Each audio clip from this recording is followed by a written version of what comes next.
Welcome to Peace of Mind for Pet Parents, the podcast by BrightHaven Caregiver Academy. I'm Gail Pope. And I'm Karen Wylie.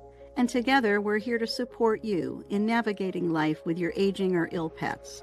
We know how deeply you care for your beloved companions, and we're here to offer guidance, understanding, and resources for this meaningful journey. Each episode, we'll explore topics that address the daily challenges, emotional realities, and choices you face as a pet parent, helping you and your pets find peace, comfort, and joy. Whether it's making sense of a new diagnosis, adjusting to changing needs, or simply seeking a place to feel understood, you're not alone. Thank you for being here with us. Hello, and welcome to Peace of Mind for Pet Parents. I'm Karen Wylie, here as always with my dear friend Gail Pope. Today, we're going to be talking about something that a lot of pet parents avoid even thinking about, and that is preparing for our pet's death. I want to start by naming the fear that keeps people from even opening up this conversation many times.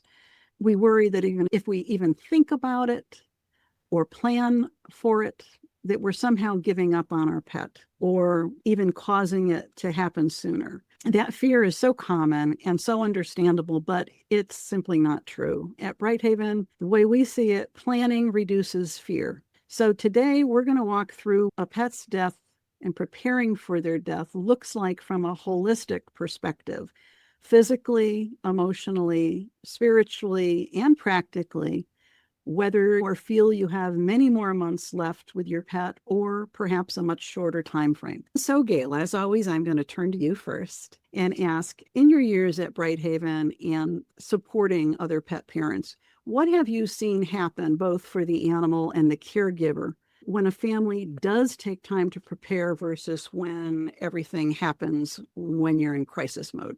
It's hard to answer because I think that period of preparation is all about emotion. It's all about coming to our own center.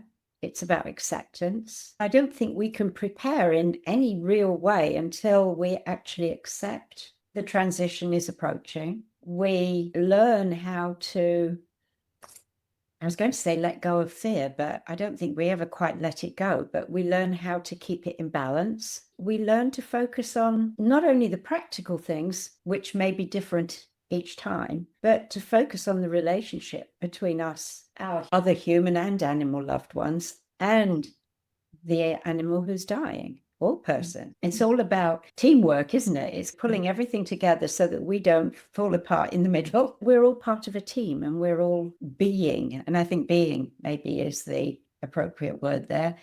We're all being together, all of us. I guess one comment I would like to make about this, in full agreement with what you've shared, is that whatever thinking or planning a pet parent begins to do is not etched in stone. It's something that can be modified all the way through. And certainly maybe if your pet develops multiple conditions along the way, which would cause you to be adapting as you go. As I said, starting out too, it will be a different planning process if you are aware of your understanding that you have many weeks or months with your pet versus a much shorter time frame.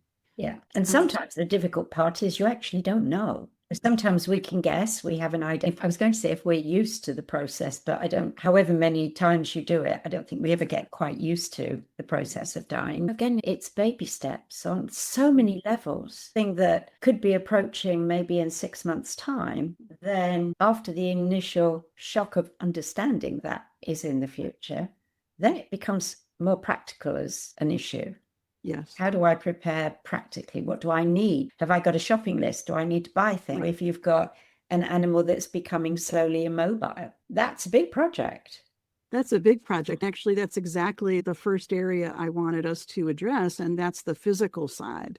Yes. Of what does physical preparation actually look like? You were just looking at mobility as one example.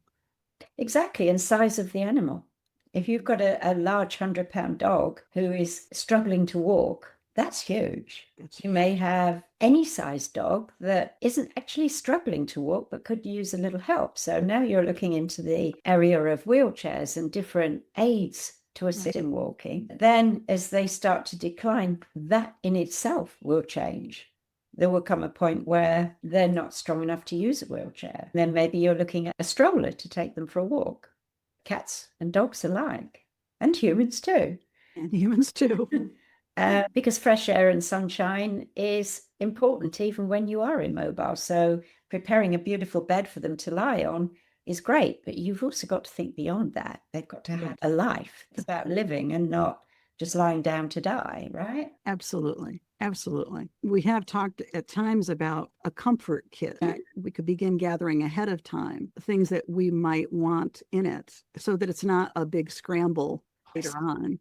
We have focused on putting a comfort kit together in a previous podcast episode, so I'll make sure we put a link to that episode in the show notes. But what other areas of planning for the physical would you like to add? That goes hand in hand with veterinary care, or not even veterinary, but all aspects of the medical issues that you're facing, making sure that, again, it sits under the umbrella of the comfort kit, but making sure that you've got everything you need now, also projecting possible needs in the future and practical needs, cotton wool buds and all sorts of applicator sticks. The amount of odds and ends, syringes of different sizes, depends on the animal, depends on the needs, but it can grow and change. So it's all about adaptation, because if you rush out and buy everything you think you might need at the beginning, you may not need half of it, and you probably still will need other things. So it's just going with the flow. And I think maybe that is something that underscores this entire subject, because you can't say, oh, it's the 1st of September.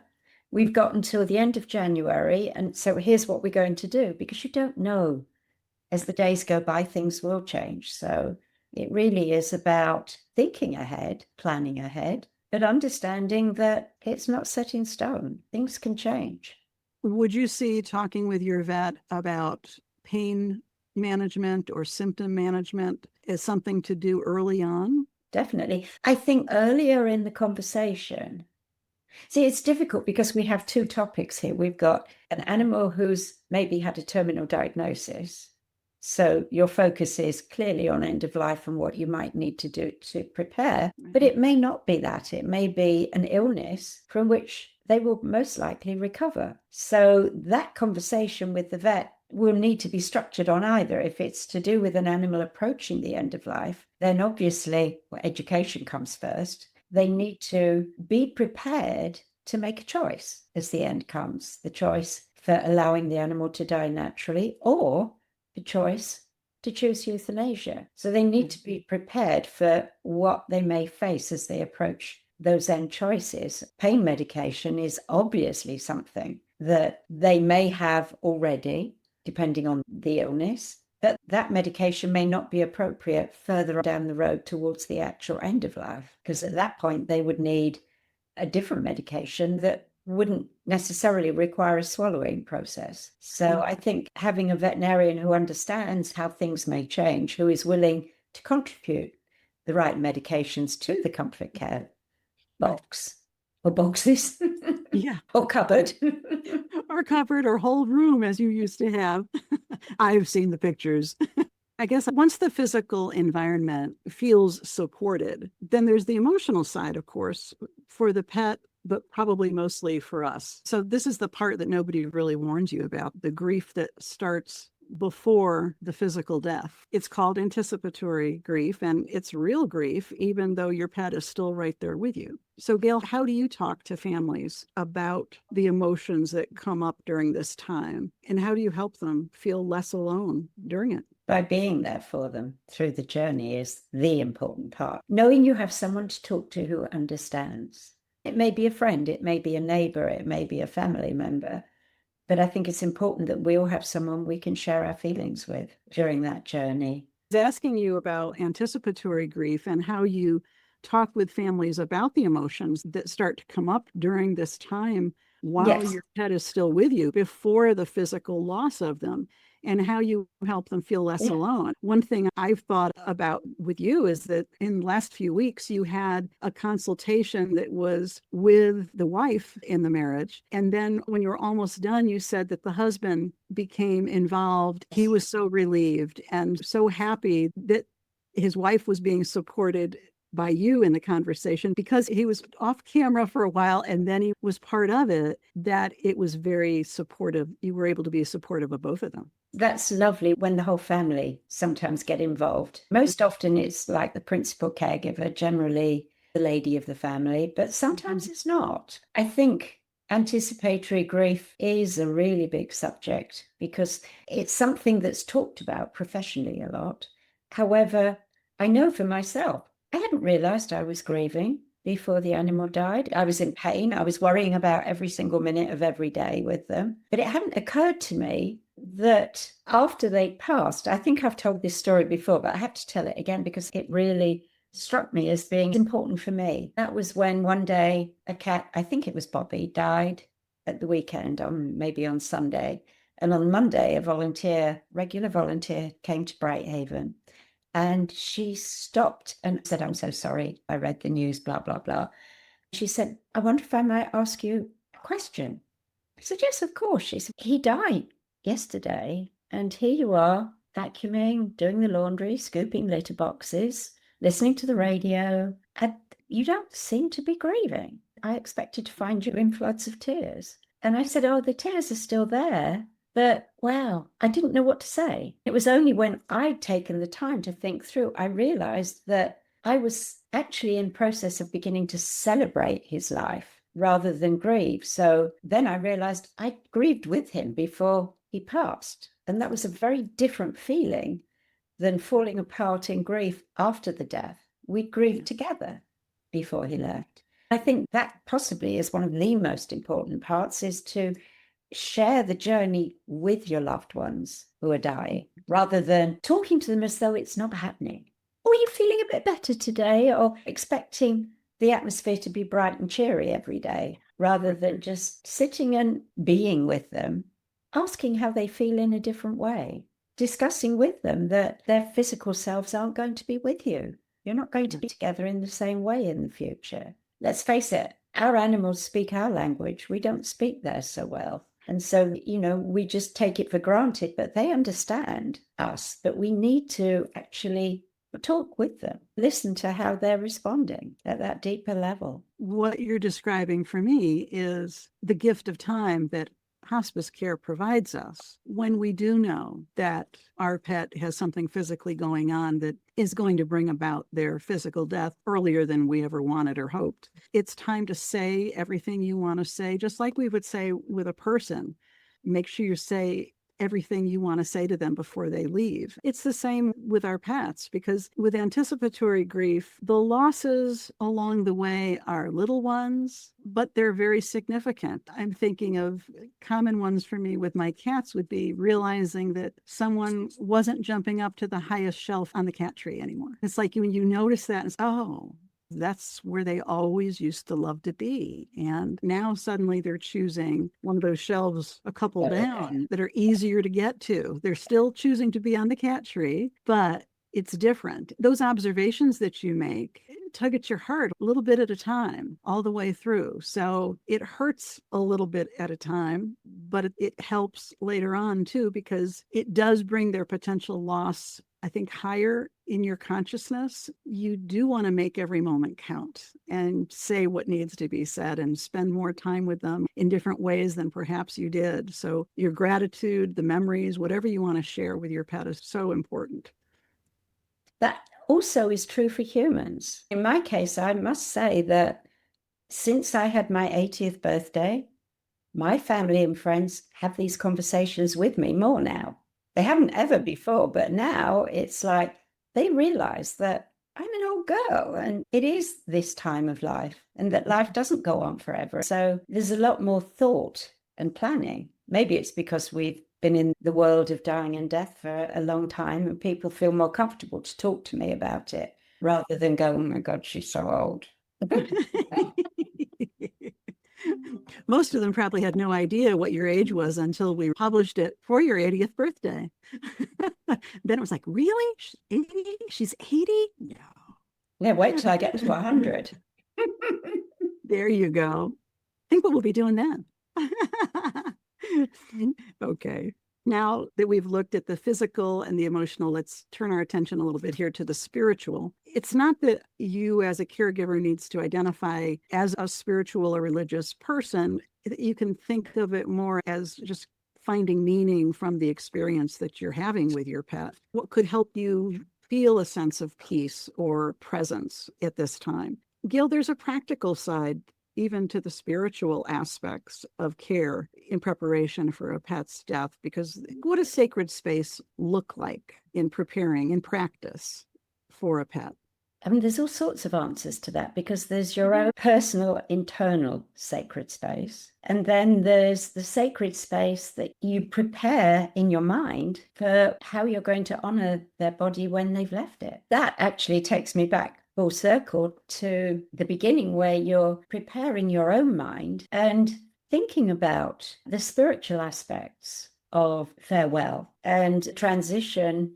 I guess the one thing that really helped me in that journey was when I developed the understanding that I am living in my body house. And when I die, my house is still there, but I won't be in it. So that created a huge change for me, to be able to say to my animals, fare thee well, I've loved this house that you're living in. I think that's a big part of our grief, is that body house dying. But if we have a spiritual understanding that our loved one is still with us, but just in a completely different way, we don't quite understand that. We all have various beliefs about what that entails, but being able to make that separation in our mind, to honor one part, and then to actually have a knowing that part of them still exists. Yes. And loves us. That's perhaps the biggest part. We can still love them. It just has to be in a different way. Yeah, our relationship can continue, but without their physical form, our relationship will take on new form, new shape itself. Hey, you express things so much better than I do. I wouldn't agree, but I appreciate it. Still nice of you to say. But of course, this is the way we view end of life and the physical death of our pets. We don't see this as the end of our relationship with them. That makes planning before, I wouldn't say it's easy. It's easier because we are planning a celebration of their life. All the while we're grieving the fact we know that they're going to be leaving us in daily life, but then we can actually plan how we want to commemorate that time, in the knowing that in some way or other, they're there with us during that time. I will mention that our ebook, Soul-Centered Care, Seeing Pet Death Differently, does address the spiritual aspects from our pet's perspective and also from ours as a caregiver. So we'll put a link to that ebook in the show notes as well. I guess this last area that I'd like us to look at is, again, the practical, because as we come to the end of the pet's physical life, we begin thinking about some of the decisions or planning that is needed to be done. Are we going to choose to support our pet in a natural death or euthanasia if it's needed? And then what's going to happen afterwards? So where do you see that coming into the planning process? Is that one of the first things people start thinking about, or is it the very last thing?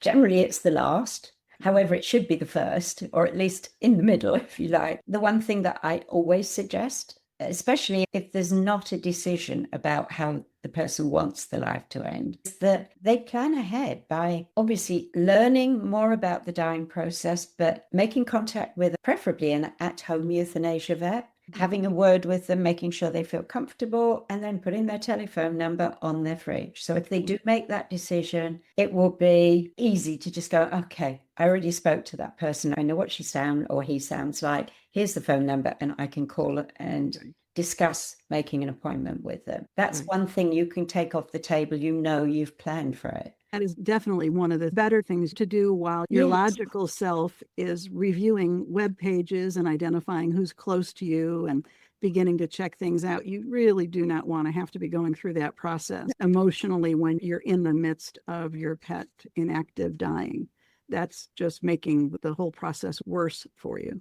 I think in actual fact, it's almost become quite lovely for me. It's not something that I would do very early on, but once one of my animals may actually be obviously in their dying process, then I start already at that point in time thinking about their favorite bed. what bedding would I like to put them in, where, and what toys did they like, what things commemorate their life best. I don't necessarily gather them all up, because at that point, I don't quite know what the ending is going to be, or what I will need, or where it will be. But I start eyeing things and thinking, oh, I mustn't forget that. And, oh, he would love to have that. I think planning in your mind a little bit is important. And obviously, as the time gets closer, if you're going to honor your pet at home, perhaps after death for a little while, then you also have to then start thinking about caring for his body or her body after the death. So that's something else ahead of you to think about.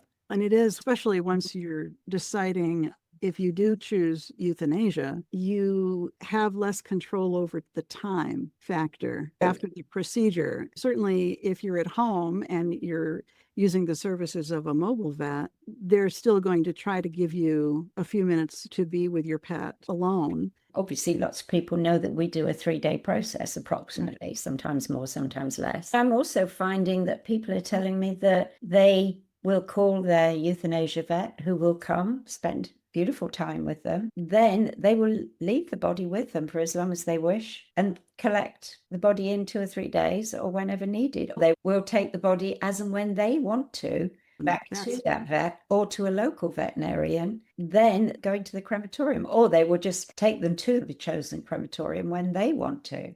That's wonderful. I hadn't heard that aspect. Yeah. What I was hearing from people who've chosen to use mobile vets for euthanasia is that they were very kind and would give them alone time as they'd go out to their car and doing some of the paperwork or whatever.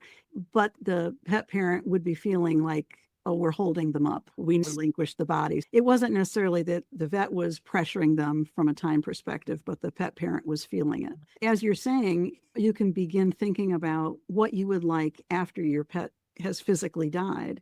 Would you want time for your family to be with the pet, whether it's a wake or an honoring or however you want to approach it? You can create that time however you would like. Yes. And a lot of people these days, I'm finding, do to actually take their pet to their chosen burial ground, crematorium themselves, rather than have the veterinarian take care of it. They actually want to be part of the process all the way through.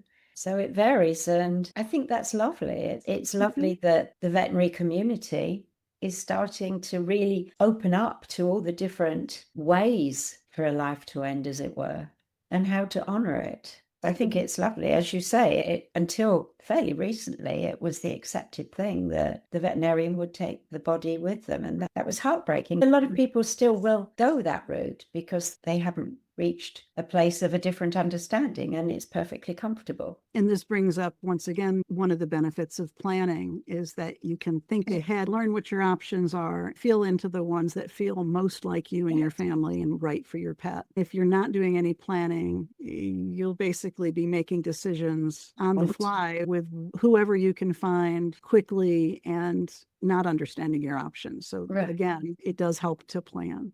So let's bring all of this together, all of our different aspects. So we've talked about the fact that planning doesn't cause anything to happen or make it happen quickly. It just gives you the gift of presence, really, when the moment comes. You've thought through a lot of things and you're ready for it, and you can just be with your pet. You won't be trying to think in the middle of the most emotional upset and grief that you're going to feel. Whether you have months or days ahead, even small preparation matters. It's never too late to start your planning because preparation will touch every part of you. We're talking about it physically, emotionally, and spiritually for the process for your pet, but each piece is really also about you and your family, and that's important. So, Gail, any final thought you'd like to leave with anyone listening to our conversation today, wherever they are in their journey? I guess I come back to that very old Gail saying it's all about love. It really is all about love, and it's about acceptance, togetherness, and making memories, isn't it? It is. Making every moment that we have with them count. They're so precious. I think I will end today by quoting someone we all know and love. So I will say, you did your best, and you did it with love, and that is enough. That's true. Thank you for being with us this conversation today. I hope you'll be with us next week too. Bye-bye now. Bye-bye. Thank you for joining us on Peace of Mind for Pet Parents. We hope today's episode has offered you support and insight as you care for your aging or ill pets. Remember, it's not just about the end, it's about living well at every stage of life. To continue your journey with us, explore more resources at BrightHaven Caregiver Academy's website, brightpathforpets.com, where you'll find guides, assessments, and a caring community of pet parents like you. Until next time, may you and your pets find comfort, connection, and peace in every moment. Take care.